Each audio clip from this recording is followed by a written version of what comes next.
मैं doctor Poonam Mishra, associate professor. मैं DAV PG college के टीचर एजुकेशन डिपार्टमेंट में कार्य कर रही हूँ। आज मैं आपके सामने हिंदी पद्य शिक्षण की विधियों के बारे में बताऊंगी। इसके पहले वाले वीडियो में मैंने आपको हिंदी पद्य शिक्षण का अर्थ, परिभाषा और उसकी विशेषताओं के बारे में बताया था। जब हम विधियों की बात करते हैं तब हम पेडागाजी की बात करते हैं, और pedagogy is the art as well as science of teaching method, अर्थात शिक्षण शास्त्र शिक्षण विधियों को प्रदान करने के लिए कला और विज्ञान दोनों है। कला और जब हम शिक्षक जिस विधि से विद्यार्थियों को शिक्षा प्रदान करता है उसे हम शिक्षण विधि कहते हैं। जब हम शिक्षण विधियों की बात करते हैं तब शिक्षण में जो कि कलात्मकता होती है, शिक्षण में सौंदर्यानुभूति होती है, शिक्षण में कमिटमेंट होता है, शिक्षण में विद्यार्थियों को मनोवैज्ञानिक ढंग से विषयों को प्रदान करने की बात कही जाती है।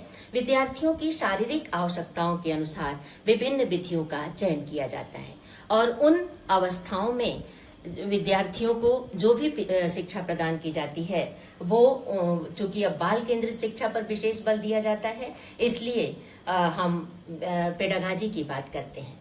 आप लोग भावी अध्यापक हैं और आप शिक्षण बीएड की शिक्षा ले रहे हैं, बीएड की ट्रेनिंग कर रहे हैं।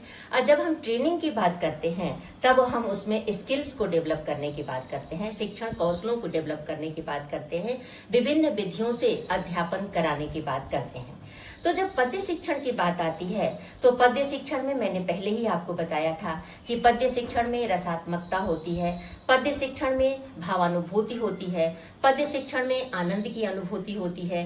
तो जिस शिक्षण विधि में इन विधियों, ये जो आनंद की अनुभूति है और ये जो शिक्षक कविता की विशेषताएं हैं वो उन विधियों में समाहित करना शिक्षक का प्रथम कर्तव्य माना जाता है। और इन्हीं को दृष्टिगत करते हुए हमारे भाषा और शिक्षा शास्त्रियों ने, भाषा और शिक्षा शास्त्रियों ने विभिन्न शिक्षण विधियों का चयन किया है और प्रमुख शिक्षण विधियों का उल्लेख मैं यहाँ कर रही हूँ। जैसे पहली विधि है गीत और अभिनय विधि, द्वितीय विधि है नाट्य शिक्षण विधि, तृतीय विधि है अर्थबोध शिक्षण विधि या शब्दार्थ कथन, चतुर्थ है प्रश्नोत्तर या खंडान्वयन विधि और पंचम है व्याख्यान विधि। अब हम सबसे पहले गीत और अभिनय विधि की बात करते हैं। इस विधि का प्रयोग प्रारंभिक कक्षाओं में किया जाता है और इस कारण इस समय बाल गीत वाले और छंदोबद्ध लय वाले कविताएं प्रस्तुत की जाती हैं। ऐसा कहा जाता है कि सीखने में जितनी इंद्रियां सक्रिय होती हैं सीखना उतना ही प्रभावशाली होता है, और श्रव्य इंद्रियां और दृश्य इंद्रियां जब दोनों ही शिक्षण में समाहित होती हैं, दोनों ही इन्वॉल्व हो जाती हैं, तब सीखना ज़्यादा प्रभावी हो जाता है। और इसीलिए रेडियो की अपेक्षा दूरदर्शन से जो हम न्यूज़ देखते हैं या जो भी दृश्य देखते हैं वो हमारे मस्तिष्क पर अमिट प्रभाव डालता है। बच्चे स्वभाव से ही कौतूहल उनमें होती है, उनमें उत्सुकता होती है, जिज्ञासु प्रवृत्ति के होते हैं और उनकी अवस्था भी कम होती है। इसलिए इस अवस्था में हम बच्चों को गीत और अभिनय विधि द्वारा पद्यों को पढ़ाने की शिक्षा देते हैं और इन गीतों को और लयात्मक पद्यों को पढ़ाने की जो प्रणाली होती है उसे हम गीत प्रणाली कहते हैं। जैसे एक कविता के माध्यम से मैं आपको बता रही हूँ कि लाठी लेकर भालू आया, छम छम छम छम छम छम, ढोल बजाता मेढक आया, ढम ढम ढम। इसी तरह से मैथिली शरण गुप्त जी ने यशोधरा नामक काव्य में इसी गीत और अभिनय विधि का प्रयोग किया है और उन्होंने, जैसे राहुल अपनी माँ से कहते हैं कि माँ कह एक कहानी, और यशोधरा कहती हैं कि समझ लिया क्या बेटा तूने मुझको अपनी नानी। तो इस प्रकार से ये जो गीत और अभिनय प्रणाली होती है इसमें शिक्षक जो है वो लयात्मकता के गीत विद्यार्थियों को सम्मुख प्रस्तुत करता है, तो बंदी वाले होते हैं और उसमें जो बच्चों को सिखाने की प्रवृत्ति होती है वो अभिनय के द्वारा बच्चों को सिखाई जाती है। इसी तरह से एक और दूसरी कविता का उदाहरण मैं दे रही हूँ कि 1 2 3 4 आज शनि है कल इतवार, 5 6 7 8 याद करूं मैं अपना पाठ, इसके आगे 9 और 10 गिनती हो गई पूरी 10। तो इस तरह से वस्तुओं का ज्ञान देना, पशुओं का ज्ञान देना, ये जो है हम गीत और अभिनय विधि में करते हैं और इस प्रणाली का प्रयोग हम प्रारंभिक कक्षाओं में ही करते हैं। दूसरी विधि आती है नाट्य शिक्षण विधि। नाट्य शिक्षण विधि में ये भी जो प्रणाली है ये हम प्रारंभिक स्तर पे ही बच्चों को प्रदान करते हैं और इनमें क्रियात्मकता अधिक होती है और प्रारंभिक कक्षाओं में ही देते हैं। और इसमें जो शिक्षक है वो अभिनय के द्वारा बच्चों के सामने नाट्य शिक्षण विधि का प्रयोग करता है। और इसमें एक कविता मैं बता रही हूँ, जैसे देखो कितना आम रसीला, छिलका इसका पीला पीला, लगता कितना ताजा है, आम फलों का राजा है। तो इस तरह से छोटे, चूंकि बचपन की ही कविताएं हैं इसलिए इसको कहा गया है। इसी तरह से एक दूसरी कविता कि पापा जी का डंडा गोल, मम्मी जी की रोटी गोल, नाना जी की ऐनक गोल, नाना जी का पैसा गोल, बच्चे कहते लड्डू गोल और मैडम कहती दुनिया गोल। तो इस तरह की कविताओं में इसी तरह से बच्चों में कल्पनाशीलता होती है, बच्चे जिज्ञासु प्रवृत्ति के होते हैं, तो वो कभी कभी कल्पना लोक में भी पहुंच जाते हैं। और इसी तरह से एक बच्चे की कल्पना कि मन करता है सूरज बनकर आसमान में दौड़ लगाऊं, मन करता है चंदा बनकर सब तारों पर अकड़ दिखाऊं, मन करता है तितली बनकर दूर दूर तक उड़ता जाऊं, मन करता है कोयल बनकर मीठी मीठी बोल सुनाऊं, मन करता है चिड़िया बनकर ची ची चू चू करता जाऊं। तो इस तरह से नाट्य शिक्षण प्रणाली प्रारंभिक कक्षाओं में ही प्रयुक्त की जाती है और इसमें शिक्षक का ये कर्तव्य है कि कक्षा में अनुशासन बना रहे, बच्चे ज्यादा उछल कूद न करें और ऐसी कविताओं को प्रस्तुत करें जिन चीजों से बच्चे अपने घर पर भी परिचित होते हैं, अपने आसपास के वातावरण, जैसे सूरज को रोज देखते हैं, चंदा को रोज देखते हैं, तारों को रोज देखते हैं, तितली को रोज देखते हैं। तो ये सारी चीजें जो है वो बच्चों को दिखाई जाती हैं। तो ये नाट्य शिक्षण विधि में ये चीजें होती हैं।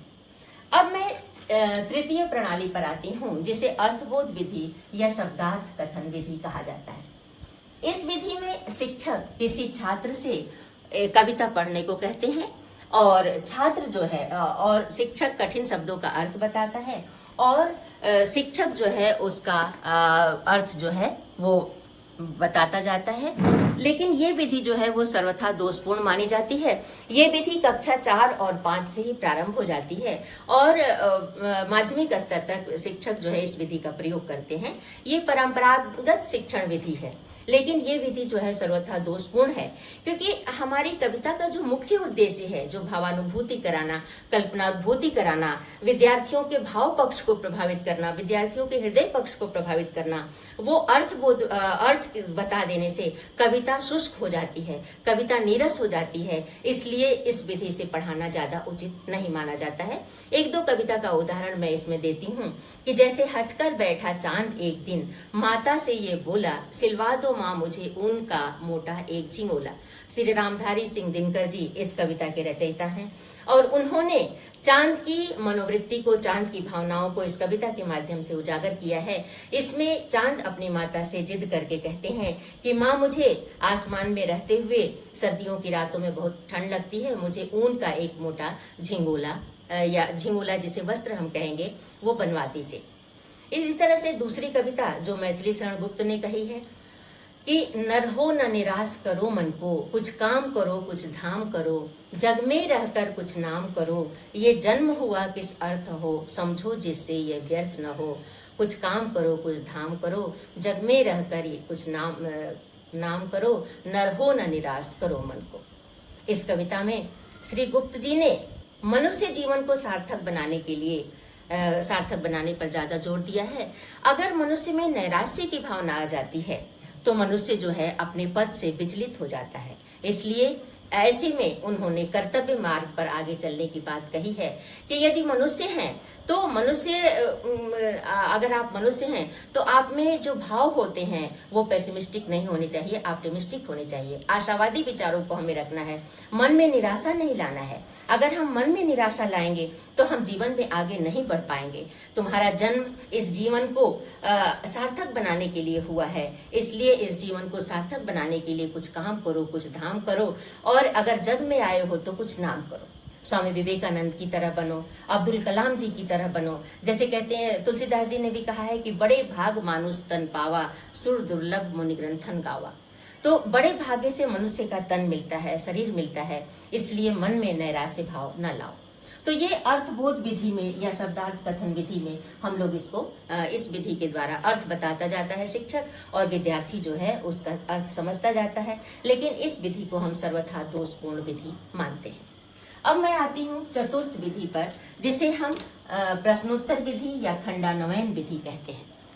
ये जो विधि है इसमें कविता की एक एक पंक्ति बोली जाती है और उसके एक एक खंड पर प्रश्न पूछते हुए हम प्रश्न उत्तर करते हुए स्वयं स्पष्ट जब किया जाता है तो उसे प्रश्नोत्तर विधि कही जाती है।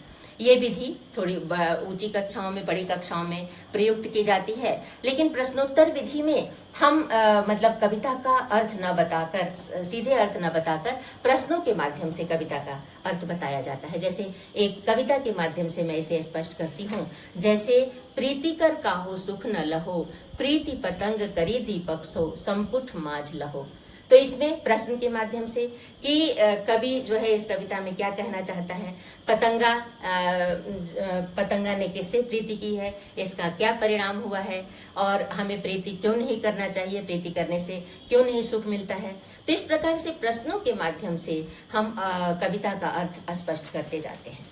तो ये विधि जो है वो प्रश्नोत्तर विधि कही जाती है और ज्यादातर हम लोग इस विधि का प्रयोग करते हैं। लेकिन इस विधि में भी चूंकि कविता जो है वो प्रश्नोत्तर के माध्यम से प्रस्तुत करने से कविता शुष्क हो जाती है, कविता नीरस हो जाती है, कविता का भाव न छूटे, इसलिए हमें कविता को इस प्रकार से मतलब प्रश्नोत्तर विधि में, क्योंकि बच्चे जब आदर्श वाचन शिक्षक करता है फिर विद्यार्थी करता है तो उसमें जो कविता की लयात्मकता होती है, जो कविता की भावानुभूति होती है, तो वो जो भावानुभूति होती है वो विद्यार्थियों को अनुभूति कराई जाती है। लेकिन प्रश्नोत्तर के माध्यम से कवि शिक्षक को ये ध्यान रखना चाहिए कि कविता का जो भाव है वो शुष्क न हो, वातावरण नीरस न हो, और जो मुख्य कवि का भाव हो वो विद्यार्थी उसे आसानी से समझ सके। यही कवि की धारणा होनी चाहिए। तो इस प्रकार से ये जो है प्रश्नोत्तर विधि कही जाती है। और खंडान्वयन विधि मतलब विभिन्न विभिन्न खंडों में उसको बांटकर, जैसे विद्या ददाति विनयम विनयाति याति पात्रताम, तो विद्या विनयम ददाति, इस तरह से अन्वय में बांटकर। जैसे प्रीति कर काहू सुख न लहो, तो प्रीति करने से किसको सुख नहीं मिलता है, तो छोटे छोटे खंडों में छोटे छोटे। और आप जानते हैं कि जैसे एकता की कहानी आपने पढ़ी है कि किसी भी चीज को अगर हम खंडों में बांट देते हैं तो उसे बच्चों को सिखाना ज्यादा आसान होता है, उसे तोड़ना ज्यादा आसान होता है। तो इसे छोटे छोटे पार्ट में बांट कर बच्चों को पढ़ाया जाता है। तो जिसे हम प्रश्नोत्तर विधि कहते हैं या खंडान्वयन विधि कहते हैं। अब नेक्स्ट विधि हमारी आती है व्याख्या विधि। व्याख्या विधि जैसा कि नाम से ही इसका स्पष्ट है कि व्याख्यान विधि। ये विधि जो है वो माध्यमिक और उच्च कक्षाओं में व्याख्या विधि का प्रयोग किया जाता है। इसमें पद्यांशों का अर्थबोध तो कराया जाता है, लेकिन व्याख्या का अर्थ कहीं इससे व्यापक होता है, क्योंकि व्याख्या में शिक्षक का उद्देश्य होता है कविता का अर्थ बता देना और अर्थ बताकर भाव और विचार, सौंदर्य की अनुभूति करा देना। ये छात्रों को वो कराना चाहता है। ठीक है, तो इस तरह से इसमें जो है वो 3 विधियों का प्रयोग किया जाता है। एक व्यास विधि, दूसरी तुलना विधि और तीसरी समीक्षा विधि। इन 3 विधियों से हम व्याख्यान विधि देते हैं। जब हम व्यास विधि की बात करते हैं तो जैसे आपने देखा होगा कि कथावाचक व्यास पीठ पर बैठकर कथा सुनाते हैं और जो श्रोतागण होते हैं वो भाव भक्ति में निमग्न होकर बिल्कुल उनकी बातों को सुनते हैं। तो इसी तरह से शिक्षक भी कक्षा में कथावाचक की भांति व्यास विधि में कथावाचक की भांति विद्यार्थियों को पद्यांश का शब्द, अर्थ, व्याख्या, विशेष बात, उसमें जो पद्यानुभूति है, जो सौंदर्यानुभूति है, सभी का अर्थबोध कराता जाता है। लेकिन इस विधि में मतलब शिक्षक को ये ध्यान रखना चाहिए कि विद्यार्थी जो है वो इसमें संलग्न रहे, क्योंकि अगर विद्यार्थी इसमें जैसे कक्षा जब उसमें इंटरेक्शन नहीं होता, अंतः प्रक्रिया नहीं होती है, तो शिक्षण जो है वो एकाकी हो जाता है। जबकि शिक्षण की प्रक्रिया उसे ही कहते हैं जब शिक्षक और विद्यार्थी के मध्य इंटरेक्शन हो, अंतः प्रक्रिया हो। तो इस तरह से इसमें हमें क्या ध्यान देना है समीक्षा विधि में कि शिक्षक समीक्षा तो करे, लेकिन इसमें पद्य की समीक्षा करे, लेकिन इसमें बच्चों को भी इन्वॉल्व रखे, बच्चों को भी मतलब जो भी भाव प्रदान करे, जो भी पद्य का अर्थ बताना चाहे, उसमें बच्चों को भी का भी इन्वॉल्वमेंट रखे, बच्चों को भी तल्लीन रखे, बच्चों से भी प्रश्न पूछे, बच्चों को भी उसमें जो है भाग लेने का अवसर दे, तब हमारी जो व्यास विधि है वो ज्यादा उपयुक्त मानी जाती है। अब मैं बात करती हूँ आपके समक्ष तुलना विधि की। तुलना विधि में जब हम तुलना विधि की बात करते हैं तो तुलना विधि कई प्रकार से होती है, जैसे समभाषा तुलना विधि होती है, विभिन्न भाषा तुलना विधि होती है, भाव तुलना विधि होती है, और उसके अलावा विचारों की तुलना विधि होती है। जब हम समभाषा तुलना विधि को कहते हैं तो जैसे आपने सुना ही है कबीरदास जी की कि गुरु गोविंद दो खड़े काके लागों पाए, बलिहारी गुरु आपने गोविंद दियो बताए। और ये कविता ये जो दोहा है ये अत्यंत व्यापक है, इसलिए इसका अर्थ विशेष रूप से मैं आपको नहीं बता रही हूँ, क्योंकि या थोड़ा सा अर्थ बताती हूँ कि गुरु और गोविंद दोनों खड़े हैं। लेकिन कबीरदास जी कहते हैं कि मैं सबसे पहले अपने गुरु के चरण छूना चाहता हूँ, जिन्होंने हमें भगवान तक पहुँचने का मार्ग दिखाया है। इसी तरह से तुलसीदास जी ने भी कि गुरुपद पंकज पदम परागा, सुरचि सुबास सरस अनुरागा, गुरुबिन भवनिधि तरई न कोई, जो बिरंचि शंकर संपोई। तो तुलसीदास जी ने भी ये कहा कि गुरु जो है, गुरु के बिना हम भवसागर से पार नहीं हो सकते हैं, और गुरु के चरणों की मैं सबसे पहले वंदना करता हूँ। कबीरदास जी ने तो यहाँ तक कह दिया कि सब धरती कागज करूं, लेखन सब बनराज, सात समुद्र की मसी करूं, गुरुगुण लिखा न जाए। तो कभी अगर तुलसी को पढ़ा रहा है, शिक्षक अगर तुलसी को पढ़ा रहा है तो कबीर की कविताओं के माध्यम से, अगर कबीर को पढ़ा रहा है तो तुलसी की कविताओं के माध्यम से, दूसरे कवियों की कविताओं के माध्यम से समान भाव की कविता यदि कक्षा में प्रस्तुत करता है तो वो विद्यार्थियों के लिए ज्यादा उपयोगी होती है। इससे विद्यार्थियों का कविता के प्रति आकर्षण बढ़ता है और वो समान भाव की कविताओं को सुनकर स्वयं भी सीखने के लिए उद्यत होते हैं। और समान भाव के लिए शिक्षक को भी थोड़ा परिश्रम करना पड़ता है और वो समान भाव की कविताएं खोज कर लाता है, अर्थ बताता है। तो इस तरह से गुरु की महिमा का गान जो है वो समभाषा, मतलब अपने ही मतलब अपनी भाषा में जब विभिन्न कवियों की बातों को हम बताते हैं तो समभाषा की बात हम करते हैं। इसी तरह से जब हम विभिन्न भाषाओं की बात करते हैं तो जैसे इसमें जो है श्री रामचरितमानस की बात है कि सुन जननी सोई सुत बड़ भागी, जो पितुमातु चरण अनुरागी।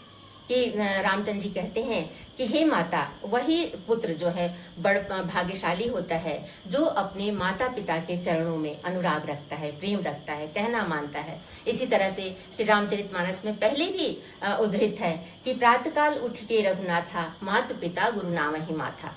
कि प्रातःकाल उठ के भगवान जो है वो अपने माता पिता के चरणों में वंदना करते हैं, उसके बाद दूसरा काम करते हैं। इसी तरह से अभिवादनशीलस्य नृत्य वृद्धोपसेविना तस्य चत्वारि वर्धन्ते आयुर्विद्या यशोबलम।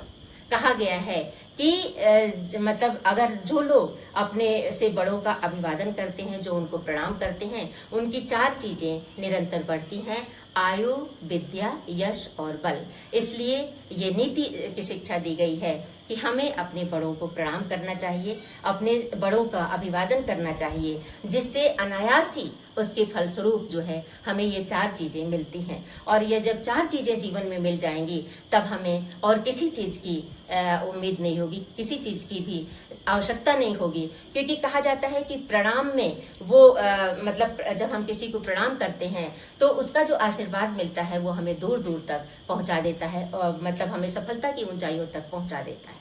तो इस तरह से हम जो है इस तरह से बताते हैं, विभिन्न भाषाओं में बताते हैं, जैसे मैंने संस्कृत में बताया, जैसे मैंने उसमें बताया, इसी तरह से उर्दू में भी कि बाअदब बानसीब बेअदब बेनसीब। तो ये उर्दू में भी कहा गया है कि हमें अपने बड़ों का सम्मान करना चाहिए। इसी तरह से जब हम भाव तुलना विधि करते हैं, भावों की तुलना भी करते हैं, जैसे साईं इतना दीजिए जामे कुटुम समाए, मैं भी भूखा ना रहूं साधु न भूखा जाए। तो इसमें कबीरदास जी कहते हैं कि हे ईश्वर, मुझे इतना दीजिए, इतना मेरे पास धन हो कि मैं भी स्वयं भी भूखा ना रहूं और मेरे दरवाजे पर जो कोई भी मांगने के लिए आए वो भी भूखा ना जाए।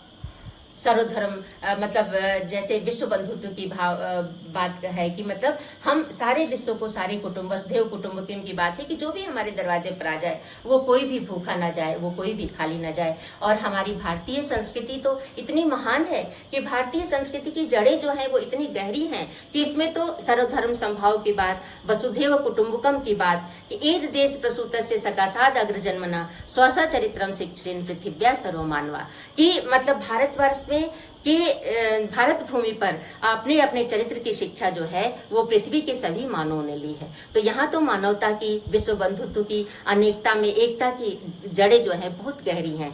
तो एक कवि की अनुभूति कि हमें ईश्वर हमें इतना प्रदान कीजिए, हमें ज्यादा भी नहीं चाहिए, क्योंकि जब आवे संतोष धन सब धन धूरी समान, तो हमें इतना भी नहीं चाहिए कि हम उसे इकट्ठा करें, और लेकिन हमें इतना भी दीजिए कि हम अपने साथ साथ जो भी हमारे दरवाजे पर आए उसका पेट, उसको भी खिला सके, वो भी हमारे दरवाजे से भूखा ना जाए। और इसी तरह से बाइबल में भी कहा गया है कि oh God may grant me daily bread, हे ईश्वर मुझे प्रतिदिन की रोटी प्रदान कीजिए। कहने का मतलब कि हमें जो है हमारे जीवन यापन के लिए जो हमारे बेसिक नीड्स हैं उस नीड्स को पूरा कीजिए। अब बात आती है कि एक ही कवि की समान भाव वाली कविता, कि मतलब जैसे एक ही कवि हैं, जैसे आप तुलसीदास जी को ले लीजिए, जैसे आप कबीरदास जी को ले लीजिए, तो एक ही कवि की जब हम समान भावों की तुलना करते हैं तब जो है हम इस विधि का प्रयोग करते हैं। जैसे तुलसीदास जी ने सजल कठौता कर गही कहत निषाद, बरवे रामायण से लिया गया है। और इसी तरह से जो दूसरी कवितावली से भी कहा गया है कि यही घाट से थोड़ी दूर आहे, कटिलो जल था दिखाई हो जू, पग से पर धूर तरे तरनी, धरनी धरधा क्या समझाई हो जो।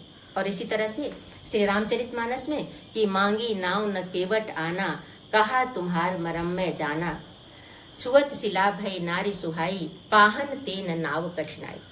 तो इसका अर्थ भी शायद आप जानते ही होंगे कि जब श्री राम वनगमन निकल पड़े हैं और उन्हें बीच में गंगा को पार करना है, तो उस समय केवट से वो मांग रहे हैं कि नौका ले आओ जिससे हम लोग गंगा पार कर सकें। लेकिन श्री केवट जो है वो भगवान के चरणों को धोना चाहता है, चरणामृत लेना चाहता है, इसलिए वो कहता है कि हे प्रभु, मैं सबसे पहले आपके चरणों को पखारूंगा, चरणों को धोऊंगा और उसके बाद ही आपको वो करूंगा। और अगर नहीं तो थोड़ी दूर पर दूसरा घाट है, वहां पर कमर तक ही पानी है, आप चाहें तो आराम से वहां से पार कर सकते हैं। तो इस तरह से, क्योंकि आपने एक शिला को छुआ और वो शिला जो है वो नारी बन गई। जैसा कि आप जानते हैं, अगर आपने अहिल्या की कहानी सुनी होगी, तो जब भगवान जो है विश्वामित्र जी के साथ जब जनकपुर जा रहे थे तो रास्ते में एक शिला को देखा, और जब अहिल्या की कथा सुनाई विश्वामित्र जी ने, तो उन्होंने उस पत्थर को छुआ और वो पत्थर जो है वो नारी के रूप में परिवर्तित हो गई। तो उसी संदर्भ को, उसी प्रसंग को यहाँ उद्धृत करते हुए केवट भगवान से कहता है कि छुअत शिला भय नारी सुहाई, पाहन तेना नाव कठिनाई, कि मतलब पत्थर से हमारी जो लकड़ी है, जो नाव है, वो कठोर नहीं है। इसलिए अगर आप पैर रखेंगे तो हमारी नाव भी स्त्री बन जाएगी। तो यही प्रतिपालों सब परिवारों, इससे मैं परिवार का पालन करता हूँ, इसलिए मैं ये नहीं कर पाऊंगा।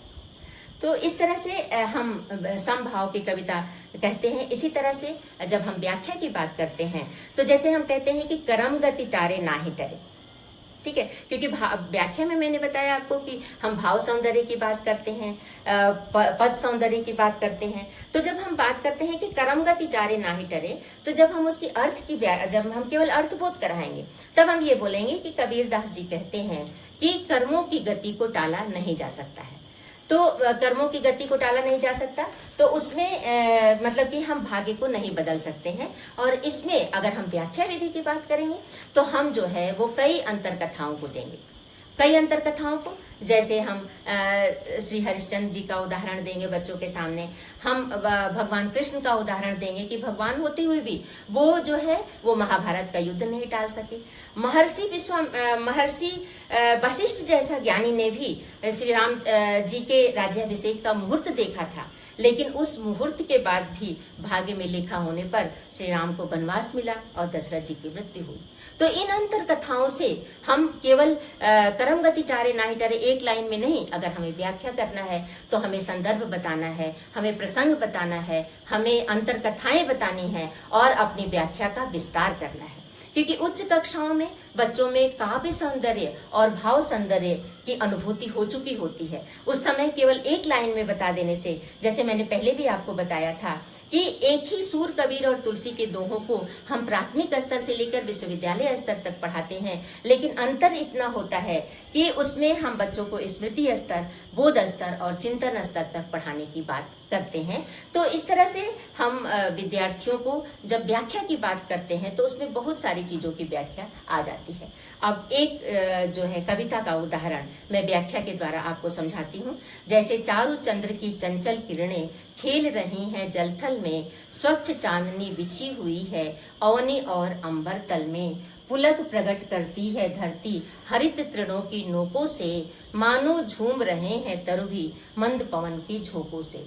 पंचवटी की छाया में है सुंदर पर्ण कुटीर बना, जिसके सम्मुख स्वच्छ शिला पर धीर वीर निर्भीक मना, जाग रहा ये कौन धुरंधर जबकि भुवन भर सोता है, भोगी कुसुमायुध आयुध सा बना दृष्टिगत होता है।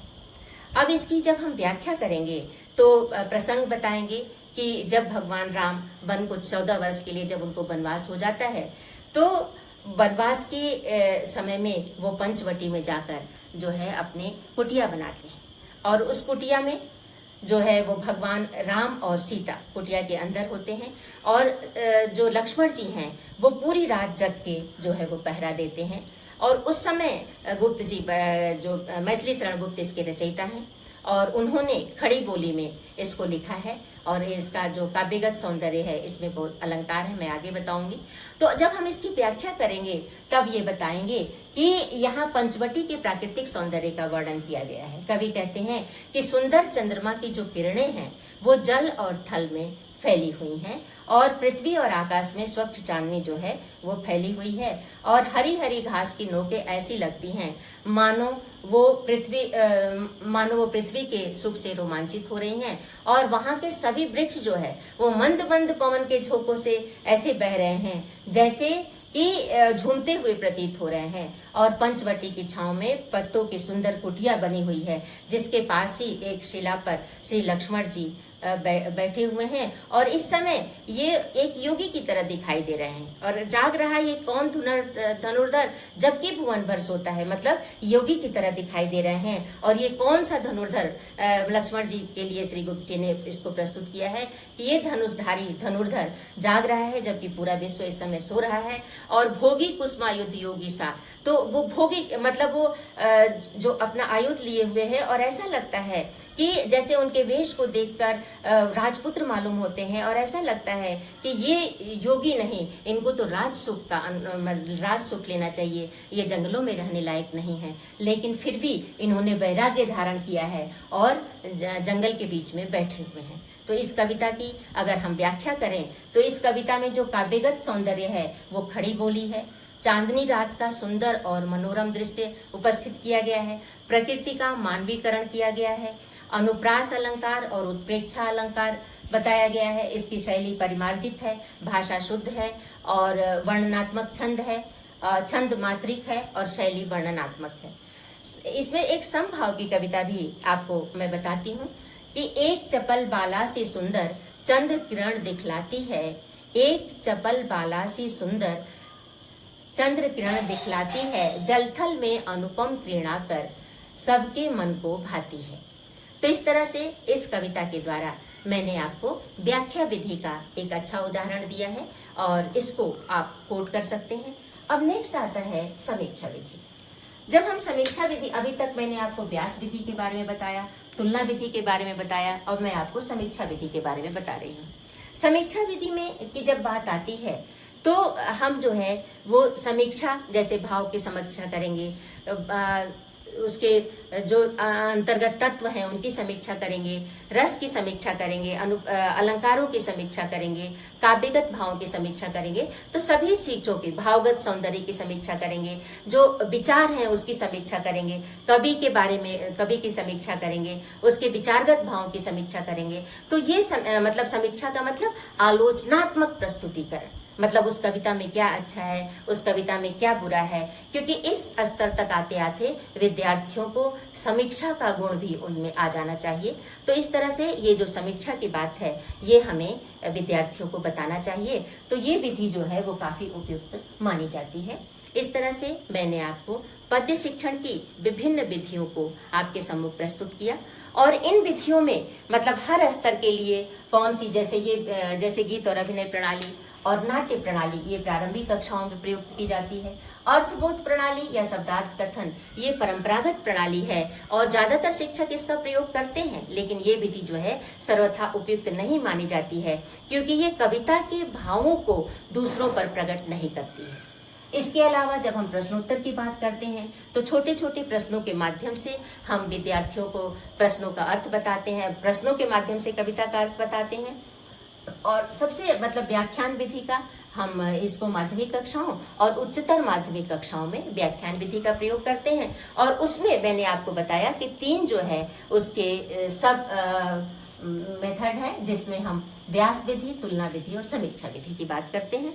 तुलना विधि में भी मैंने आपको कई इसके सब यूनिट बताए, जैसे समभाषा, विभिन्न भाषा, जो है एक ही कवि की विभिन्न कविताओं की भाषा, भावों की भाषा, तो इन सभी को हम मैंने बताया आपको। और उसके बाद मैंने समीक्षा विधि इसी में बताया।